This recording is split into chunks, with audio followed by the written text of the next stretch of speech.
Assalamualaikum warahmatullahi wabarakatuh.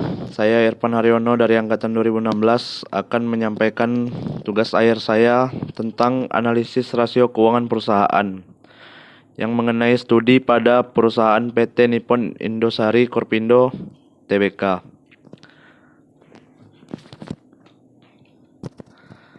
Berikut merupakan latar belakang dari tugas akhir saya. Dari perkembangan era globalisasi, keberadaan perusahaan dalam persaingan yang sangat tinggi, tidak terkecuali semakin berkembangnya bagi perusahaan makanan dan minuman. Semakin banyak produk-produk makanan dan minuman yang berdatangan, sehingga menyebabkan semakin banyak jenis produk makanan dan minuman yang ada. Untuk itu, perusahaan dituntut mempertahankan dan memajukan kegiatan usahanya. Dan pada umumnya suatu perusahaan didirikan dengan tujuan untuk memperoleh laba. Kondisi keuangan perusahaan yang tidak sehat harus segera dilakukan perbaikan karena mengingat dampaknya bagi keberlangsungan perusahaan. Dan manajemen dapat menilai kinerja perusahaan dengan melakukan analisis laporan keuangan. Adanya laporan keuangan bertujuan untuk memberikan informasi baik bagi para investor ataupun pengguna lainnya. Oleh karena itu, penting untuk melakukan analisis rasio keuangan. Dari penelitian terdahulu yang menjadi acuan yaitu penelitian oleh Rahman dan kawan-kawan tahun 2019. Pembaruan dalam penelitian ini yaitu peneliti menggunakan lebih dari 3 rasio keuangan dan juga laporan keuangan yang digunakan pada periode 5 tahun yaitu periode dari 2015 sampai 2019. Penelitian berfokus pada satu perusahaan, yaitu PT Nippon Indosari Korpindo Tbk dengan lebih fokus untuk menggali informasi terkait rasio keuangan secara menyeluruh sehingga dapat mengantisipasi risiko keuangan dan operasional perusahaan serta menginisiasi dalam bentuk regulasi terkait dengan industri pangan. Berikut merupakan rumusan masalah dan tujuan. Yang pertama adalah bagaimana rasio likuiditas pada perusahaan PT Nippon Indosari Korpindo Tbk? Bagaimana struktur modal dan solvabilitas pada perusahaan PT Nippon Indosari Korpindo Tbk? Bagaimana kinerja operasi pada perusahaan PT Nippon Indosari Korpindo Tbk? Bagaimana profitabilitas pada perusahaan PT Nippon Indosari Korpindo Tbk? Bagaimana pendayagunaan aset pada perusahaan PT Nippon Indosari Korpindo Tbk? Dan yang terakhir, bagaimana ukuran pasar pada PT Nippon Indosari Korpindo Tbk? Berikut merupakan tujuan dari penelitian berikut ini. Yang pertama adalah menganalisis rasio likuiditas pada perusahaan PT Nippon Indosari Korpindo Tbk. Menganalisis struktur modal dan solvabilitas pada perusahaan PT Nippon Indosari Korpindo Tbk. Menganalisis kinerja operasi pada perusahaan PT Nippon Indosari Korpindo Tbk. Menganalisis imbal hasil atas investasi pada perusahaan PT Nippon Indosari Korpindo Tbk. Menganalisis pendayagunaan aset pada perusahaan PT Nippon Indosari Korpindo Tbk. Dan yang terakhir, menganalisis ukuran pasar pada perusahaan PT Nippon Indosari Korpindo Tbk. Selanjutnya adalah manfaat penelitian. Yang pertama adalah manfaat teoritis. Bagi kalangan akademik, penelitian ini diharapkan dapat digunakan sebagai referensi dan pengembangan wawasan pengetahuan tentang penilaian rasio keuangan perusahaan. Yang kedua merupakan manfaat praktis, yaitu terbagi atas yang pertama bagi investor. Penelitian ini diharapkan dapat memberikan pengetahuan dan pemahaman yang lebih mendalam tentang teknik analis penilaian kinerja perusahaan PT Nippon Indosari Korpindo Tbk di Indonesia. Selanjutnya ada bagi perusahaan pangan di Indonesia. Penelitian ini dapat digunakan oleh pihak manajemen perusahaan PT Nippon Indosari Korpindo Tbk di Indonesia sebagai salah satu pertimbangan dalam melakukan penilaian kinerja perusahaan, sehingga penentuan pengambilan keputusan dan kebijakan dapat efektif dan efisien.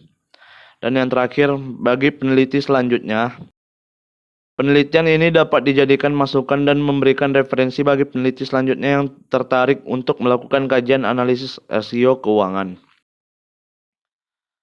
Berikut merupakan penelitian terdahulu. Yang pertama, dari Rahman Amin dan Junaidi tahun 2019, Bagus Sujana dan Sulasmiati tahun 2017, tahun 2019 berikutnya Ramang Tumbel dan Rogahang, Rahmiatun Muhtar Roktiani dan Sugiyarti tahun 2019, Rustiani dan Wiwani tahun 2017, dari Dewi tahun 2017, dan penelitian Willy 2017. Dari penelitian Rahman, Amin, dan Junaidi, analisis kinerja keuangan perusahaan ditinjau dari likuiditas, solvabilitas, dan rentabilitas. Dan yang berikutnya dari Barus Sujana dan Sulasmiati, penggunaan rasio keuangan untuk mengukur kinerja keuangan perusahaan. Dari Ramang Tumbel dan Rogahang, analisis rasio keuangan untuk menilai kinerja keuangan pada PT Indonesia Prima Properti Tbk Jakarta Pusat. Dari Rahmiatul Mukhtar Oktiani dan Sugiyarti, tentang analisis rasio keuangan terhadap kinerja keuangan pada PT Prabu Jaya Sentosa. Dari Rustiani dan Wiyani, rasio keuangan sebagai indikator untuk mengukur kinerja keuangan perusahaan semen. Dari Dewi, analisis rasio keuangan untuk mengukur kinerja keuangan PT Smartfren Telekom Tbk. Dan dari penelitian Willy, tentang analysis of financial ratios to measure the company performance in the sector of consumer goods at PT Nippon Indosari Korpindo Tbk and PT Mayora Indah Tbk. Dari tahun berikutnya, Priyari dan Wulandari, tentang rasio analysis to measuring financial performance of PT Indosat Tbk list in IDX periode 2015-2018. Henry Sumartono dan Saragi, tentang analisis of financial performance evidence from food and beverage companies in Indonesia. Dan yang terakhir, Vasco Ostojic dan Drinik, tentang financial performance analysis of the companies in the agricultural sector and food industry in the Republic of Srpska. Berikutnya tentang kerangka teori dan berpikir. Laporan keuangan memberikan gambaran posisi keuangan dan perolehan usaha sebuah perusahaan pada jangka waktu tertentu. Harahap tahun 2009.